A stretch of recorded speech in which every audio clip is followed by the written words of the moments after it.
អ្នកនាងមានសុខសភាពបញ្ជាក់ថាពេលនេះសុខភាពអ្នកនាងមិនមានបញ្ហាទេនិងស្នើឲ្យអតីតស្វាមីបញ្ចប់រឿងដោយសន្តិវិធីក្រោយមហាជនផ្ទុះការវែកញែករឿងស្ថានភាពសុខភាពនិងស្ថានភាពផ្លូវចិត្តរបស់អ្នកនាងមានសុខសោភាកាលពីពេលថ្មីនេះពេលនេះអ្នកនាងមានសុខសោភាបានបង្ហោះវីដេអូថ្មីមួយទៀតបកស្រាយថាអ្នកនាងមិនមានបញ្ហាអីទេពេលនេះសុខភាពអ្នកនាងល្អធម្មតាទេហើយរឿងដែលអ្នកនាងចែករំលែកពីបញ្ហាបាក់ទឹកចិត្តកាលពីពេលកន្លងទៅនោះគឺជារឿងដែលកន្លងហួសទៅច្រើនឆ្នាំហើយជាមួយគ្នានេះអ្នកនាងមានសុខសភាបានស្នើឲ្យអតីតស្វាមីរបស់អ្នកនាងបញ្ចប់រឿងដោយសន្តិវិធីទៅនិងគួរទុកមុខរាប់គ្នាទៅហេតុអីចាំបាច់ឲ្យអ្នកសារព័ត៌មានចុះព័ត៌មានពាក់ព័ន្ធជាមួយលោកឪធ្វើអីទន្ទឹមគ្នានេះអ្នកនាងមាសសុកសាភាក៏បានស្នើឲ្យអតីតស្វាមីនិងមហាជន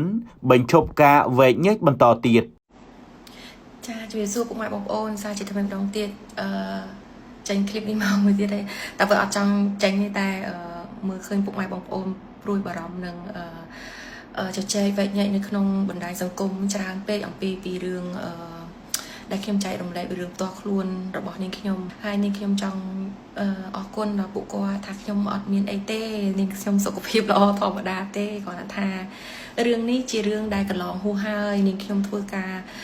ទទួលនៅរងការបាក់ទឹកចិត្តនិងសម្ពាធផ្លូវចិត្តនឹងវា 3-4 ឆ្នាំមុនឯណោះទើបខ្ញុំបានដើរឆ្លងផុតមកដល់ពេលនេះអញ្ចឹងអ្វីដែលខ្ញុំនិយាយម្សិលមិញហ្នឹងគឺជារឿងដែលវាកន្លងផុតហើយនាងខ្ញុំក៏មើលឃើញពុកម៉ែបងប្អូនមានការព្រួយបារម្ភចានឹងព្រួយបារម្ភខ្លះទៅខ្លាចខ្ញុំនឹង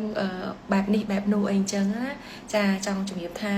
ខ្ញុំអត់អីទេហ្នឹងហើយសុខភាពផ្លូវចិត្តផ្លូវកាយរបស់នាងខ្ញុំគឺរឹងមាំឡើងវិញហើយសពគ្រប់ប្រការវិញអស់ហើយអញ្ចឹងហើយអ្វីដែលបងប្អូនយល់ពីខ្ញុំបានប៉ុណ្ណាក៏យល់ទៅគាត់ថាខ្ញុំអត់អីទេហើយអ្វីវាជារឿងពីរដាច់ដោយឡែករឿងផ្ទាល់ខ្លួននិងរឿងការគោរពសាសនាអីហ្នឹងក៏វាជារឿងផ្ទាល់ខ្លួនរបស់បុគ្គលទេគាត់ថាខ្ញុំចង់ចូលខ្លួនម្សិលមិញហ្នឹងគឺចង់ឲ្យថាពុកម៉ែបងប្អូនហ្នឹងនឹងយល់ថានាងខ្ញុំបែកបាក់ពីស្វាមីហើយ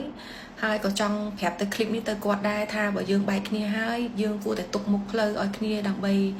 រកប្រកបអាជីវកម្មណាដែលសុចរិតទៅហើយអីចាំទៅបាច់ទៅចុះឲ្យប្រាប់សារព័ត៌មានថាខ្ញុំនឹងបែបនេះបែបនោះព្រោះយើងបាននិយាយគ្នាហើយថាវាអត់ពាក់ព័ន្ធទេជាមួយនឹងរឿងពីមុនរឿងដែលខ្ញុំជួយលោកឪឬក៏ស្អីហ្នឹងវាជារឿងពីរដាច់ដោយឡែកគ្នាចង់ប្រាប់ថាទៅគាត់បងអតីតស្វាមីរបស់ខ្ញុំផងថាបើយើងជួយច្បាយគ្នាហើយសូមបញ្ចប់ដោយសន្តិវិធីទៅទុកមុខឲ្យគ្នារៀងៗខ្លួនហេតុអីក៏នៅតែមិនព្រមចប់ព្រោះយើងបានសន្យាគ្នាថារក្សាភាពស្ងប់ស្ងាត់ឲ្យគ្នាទៅវិញទៅមកហើយអញ្ចឹងខ្ញុំក៏ត្រូវទាមទារចេញមកទម្លាយនៅការពិតរបស់ខ្ញុំដែរដើម្បីភាពស្អាតស្អំក្នុងការខ្ញុំជាមនុស្សរបស់មហាជនបើគេស្ដាប់តែម្ខាងគេប្រកាសជាចោទថាយើងនឹងបែបនេះបែបនោះជាស្រីមិនល្អជាអីចឹងទៅអញ្ចឹងសូមគាត់ចាទាំងអស់គ្នាសូមបញ្ចប់រឿងហ្នឹងទៅដោយសន្តិវិធីទៅជប់វែកញែកអីច្រើនទៀតទៅហ្នឹងហើយរឿងក៏បានកន្លងផុតហើយអស់ដែរយើងក៏ព្រមទទួលនៅមុខច្បាប់រៀងៗខ្លួនថាមិននិយាយអីទៀតដែរគាត់ថាម្សិលមិញហ្នឹងគឺវាឈឺចិត្តពេកអ្នកណាដែលនិយាយដើមខ្ញុំលើពិភពលោកថាខ្ញុំឈួតបែកធွာឬក៏ស្អីក៏និយាយទៅខ្ញុំអត់ខ្វល់តែមនុស្សដែលខ្ញុំស្រឡាញ់ហេតុអីមិនយល់ចិត្តខ្ញុំ